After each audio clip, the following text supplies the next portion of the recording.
সূরা ফাতিহা বুকে হাত দিয়ে পড়লে 3 দিনে ফলাফল পেয়ে যাবেন।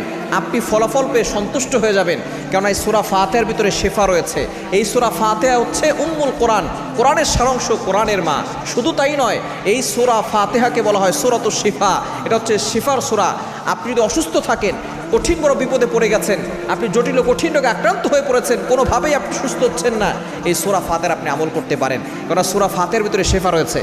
হযরত আবু সাঈদ খুদরি রাদিয়াল্লাহু তাআলা আনহু একবার তাকে কমান্ডার বানিয়ে নবীজি সাল্লাল্লাহু আলাইহি সাল্লাম যুদ্ধের ময়দানে পাঠালেন।